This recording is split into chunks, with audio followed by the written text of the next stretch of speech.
It began with a single strange incident on a crowded Brooklyn sidewalk. A moment so quick, so unexpected, that most people didn't even notice. But then it happened again, and again, and again. And suddenly, Williamsburg realized it wasn't dealing with random accidents, but a disturbing pattern that had been unfolding right in front of them. This is the story of the investigation that uncovered it. Last week, officers in Williamsburg, Brooklyn detained 45-year-old Andy Marcus after a series of reports described unusual and unsettling encounters near several busy blocks. According to police, at least 4 women came forward describing similar incidents. A stranger approached them, said nothing, and then spat on them before walking away. No weapons. No threats. But deeply violating, and frightening.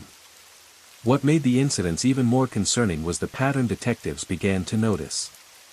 The behavior seemed intentional, targeted, and possibly motivated by bias. This story is not about sensationalizing a crime. It's about understanding how repeated acts of harassment can shake a community, and how investigators piece together a pattern from moments most people overlook. The first report came on a Wednesday afternoon. A woman walking down Bedford Avenue. A student, heading home with headphones, and felt something hit her shoulder. Startled, she turned to see a man walking away quickly, blending into the crowd. She thought it might have been an accident. A rude one, but still New York is the city of close calls and shoulder bumps. She wiped her shoulder, shook it off, and went home. She didn't go to the police. And that's where the problem began. Because the same behavior happened again 2 days later. This time to a young mother pushing a stroller. Then to a woman walking her dog. Then again to a woman stepping out of a grocery store. Same location. Same description. Same behavior. And each time, the victim walked away shaken, confused, and unsure what to do. It wasn't until the 4th report that someone finally contacted the police. When the 4th woman came forward, she told officers that she remembered hearing a friend mention a similar experience earlier in the week. Police checked recent calls. Nothing. So they checked local community boards, neighborhood social media groups, and comments on posted safety alerts, and that's where the pattern surfaced. 3 more women had posted vague, uneasy messages. Something weird happened to me on Bedford. I don't know what that was, but it was uncomfortable. Did anyone else notice a guy acting strange around North 7th? None had filed a report. Not one. Investigators started building a timeline. The incidents all occurred within a 6-block stretch, primarily during busy afternoon hours. The suspect's description matched across all accounts: mid-40s, medium build, dark clothing, moving quickly before and after each incident. To the victims, the behavior felt random. To detectives, it was a series. As word spread, Williamsburg residents were caught between confusion and concern. Small acts of harassment often go unreported, but when a pattern emerges, people begin to feel unsafe in their own neighborhood. Residents asked, why would someone do this? Is it random? Is it targeted? What if it escalates? Brooklyn is one of the most diverse places in the country. A neighborhood where cultures meet, mix, and live side by side.